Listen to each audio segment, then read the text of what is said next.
What's up, guys? Pittsburgh White Sports back again with another deck tech for you. Today we are doing 8 standby slime. We're going to start out with a budget build and then show you what you can put into the deck when the reprint comes out, which is not yet announced, but it will be coming out this year at some point. Joined today by Andy and Brian. What up? What's up, guys? Really looking forward to 8 standby slime, actually. This might be the first time you ever get me to sleeve up 8 standby, I think. But the first time I'll enjoy it anyways. I really like the event card they have. The Milum event or the... Yeah, the Milum event with the finisher. Yeah, the Drago Buster is really nasty. But yeah, wanted to show this one off. This one is also really cheap. I think, like, looking it up on TCG Player today, the double rares are so insanely, like, affordable.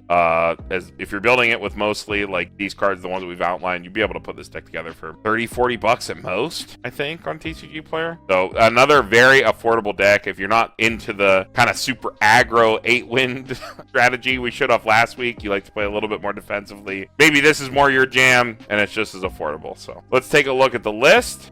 We got a lot of repetition here. Very simple deck. If you're just here for the list, definitely check the description. We always have the link there. If you're just here for that, that's fine. But leave us a like on the way out. That really helps. But yeah, we'll just jump right into the card. So we have the brand new Milum Chaser. It's a 3500 Chaser. It is still level 0, so your opponent can side it, but really good at turning off clean cut plays. When you go first, definitely completely turns that off. There's an evasive big card. Very simple, but very good. Pretty much every slime deck is playing this. This is probably the most expensive card you'll get. I think it's like somewhere between $5 to $7, but you definitely want 4. It's like the cornerstone of your level 0. Just a big evasive card. We're also playing 4 of the Soe, which is a hand filter. On play, you ditch card, any card from your hand, and then you reveal top, and then you salvage a character at that level or lower, the card that you reveal, and add it back to your hand. It also has shift, but as a hand filter card, that effect is really invaluable for an 8 standby deck. You draw a lot of bricks, cards that you don't want to play from hand. You want to discard those to your waiting room so that you can reanimate them to the field with your standby. So very core card. So we're playing 4 of each. Both are Go First, Blessing 0, and our filter. Moving on to our other level 0s, we're playing 3 of the Milum Brainstorm. It's a self-tap salvage brainstorm. And then if you have the level 3 Milum on field, which we'll talk about later, you can sacrifice this and ditch a card, any card, and look at the top 3 and add any card to your hand. You don't have to reveal it. So it helps you get into your event. It helps you get into your climax, what you need for endgame, and then you can keep looping it because it's technically free. So if you have extra copies of Brainstorms, you can keep putting this down, keep digging 3, get into either your events or your climax, make sure you can secure your endgame. We're also playing 3 of this Rimuru, which is our standby support card. So it's on play surveil. You look at top, leave it there, put it in the waiting room. Then you can, when you play a climax, bounce it to your hand. Give one of your characters 2k. The power on turn, because it doesn't give cross turn power like some other cards that bounce to hand in English right now, notably Data Live. It's really important for this deck that we have a lot of power on turn because our level 1 combo can't side attack, and we want to make sure it lives. So it's really important that that card lives. So the fact that this gives 2k power is really important. All right, last 2 level 0s here. We are getting into the Battle in the Goblin's Village Rimuru. This is our deck speed card, and we're only playing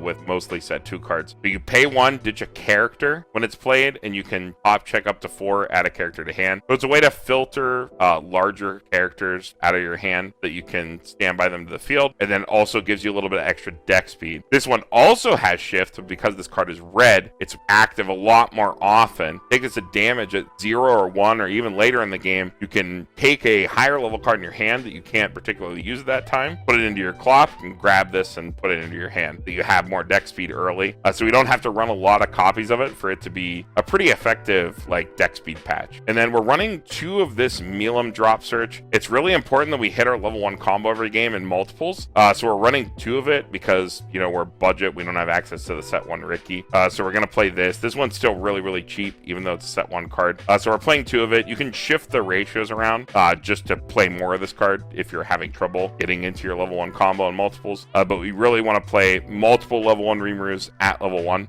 So we're going to run 2 of it. Any questions about the level 0s, guys? None so far. I mean, it seems like a pretty straightforward standby level 0. You, aside from your brainstorm that you run in every deck, you've got your ditch out to get your standby targets into the waiting room, and your standard standby level 0 that pops back to hand to make room when you stand by. Yeah, it's really not that far off from the stuff that the deck list that uses the set 1 stuff. It's really only a few tech cards and the Ricky that you're missing. interesting. Yeah, I think the drop search and this top check 4 will help get you there most of the time, I think. I don't think you'll have too much trouble. But getting to level 1, the only level 1 that we play, this level 1 Rimuru, it cannot side attack, as we said, but because of that, it is a 1-0 5500, so vanilla stats. And then on attack with the standby, you trigger twice. So it's a twin drive, but you don't have to pay for it, but stock charges 1. This is really cool in a standby deck because it pushes additional triggers that you can trigger more standby and build a bigger board at level 1. Wow, is that Princess Bubblegum?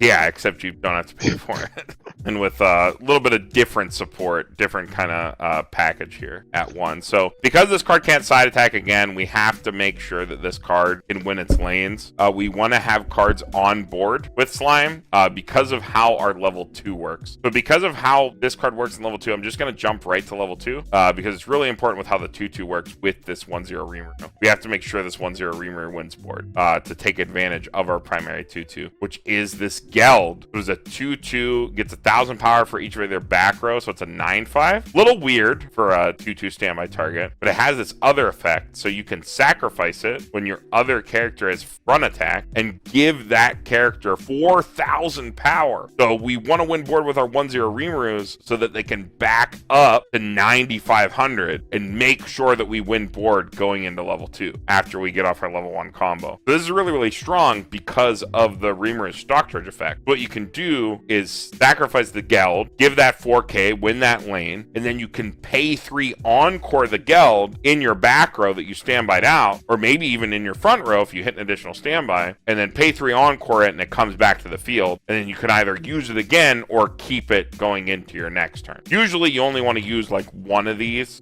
with your stock charge, but it is like a plus on board because you're sacrificing it, you're stock charging, so you have that sort of overhead. It's a way to turn your stock charging into a card. It's just a roundabout way of doing it. To supplement that, we have the 2-2 Milim.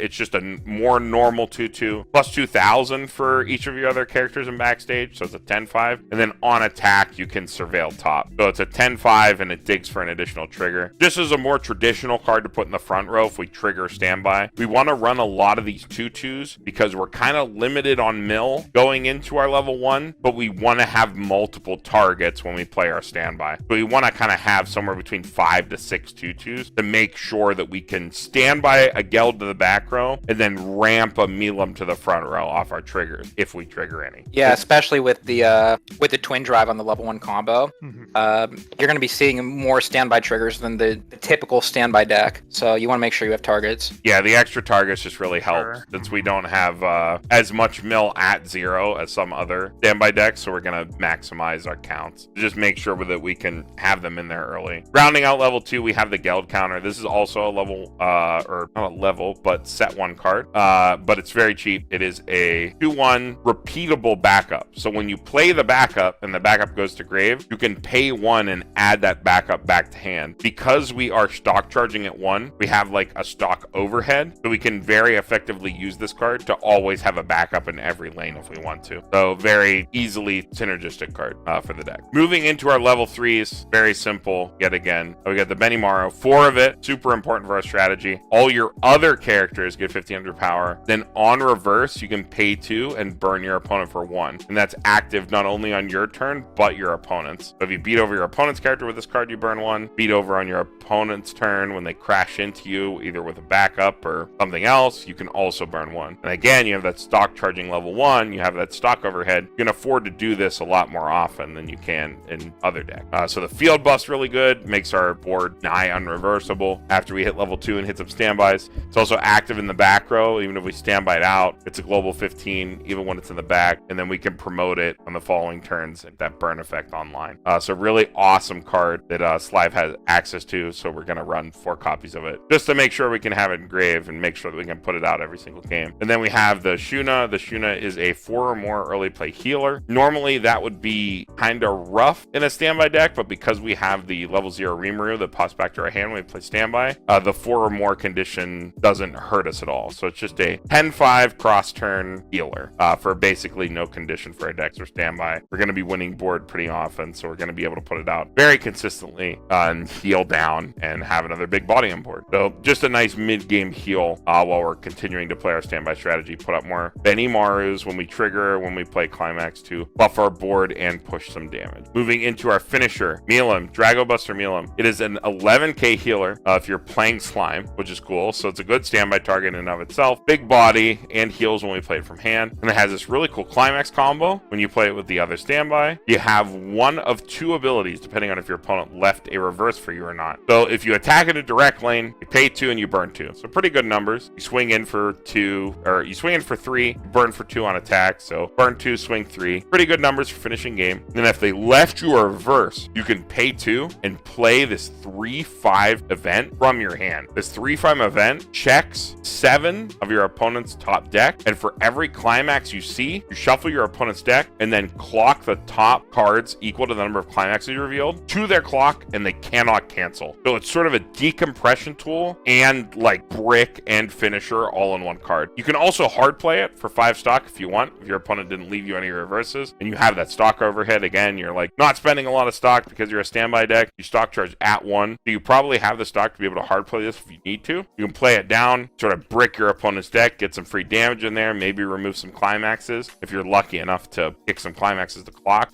and then burn out with your Milim in the open lanes if you're forced to hard play. But a very destructive finisher for an 8 standby deck. It gives you a lot of push. I think it's very deceptive with how the Dragobuster event works. I don't know if you experiences you guys have with this card. You've sat against it, played against it? I played against it. I got lucky and didn't really take any damage into my clock off it, but I was shitting my pants the whole time. Mm-hmm. Yeah, if you're in a small deck state, you can get destroyed by this. I haven't had the pleasure of playing into this yet, but I mean, it reads like an Icy Tail effect, except the Icy Tail damage is uncancelable, which seems extremely powerful if your opponent's in a deck state where they do just have a bunch of climaxes in a small deck and are expecting to cancel clean for a turn. Yeah, I definitely think that there's anyone out there who's not really a fan of 8 standby decks, kind of like me. I think this one might be one to try out still, right? Because it still has everything I like that 1k1 decks have, because I prefer those usually. You have a level 1 combo that does something meaningful that you want to be fielding 3 of each game, and then you have an actual finisher. It just has a lot of reach. That's one of the things I don't like about 8 standby usually, is that you're just kind of vanilla swinging at the end. But that's the coolest finisher ever. That Dragobuster, that's sick. And even if they don't have the reverse, or you need a reverse for it, but then you can just hard play it from hand either way. Yeah, I think the fact that you can hard play it and you get so much stock, if you're not getting a lot of Benny Maru burns, which in that case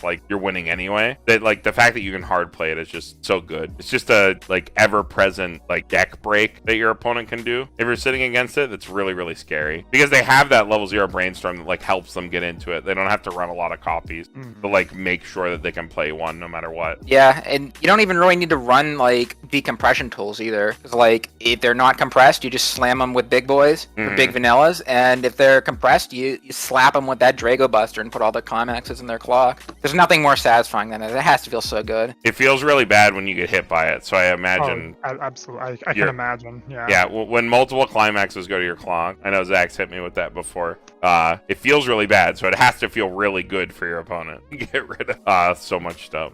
That is how the game works, the law of equivalent exchange of pain. But yeah, here is the quote-unquote budget deck list up on screen. This deck list is very confident as is. You couldn't have any issues going up against pretty much any English deck. This is definitely one of the better decks out there for the English meta. You make really big boards. You're really obnoxious at 1 with your Geld counter stuff.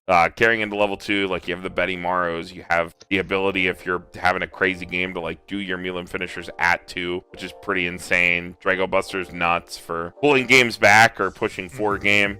And you have the ability to heal down too. You're on 7 healers as well. So you have the ability to go slow. You have the ability to push for game.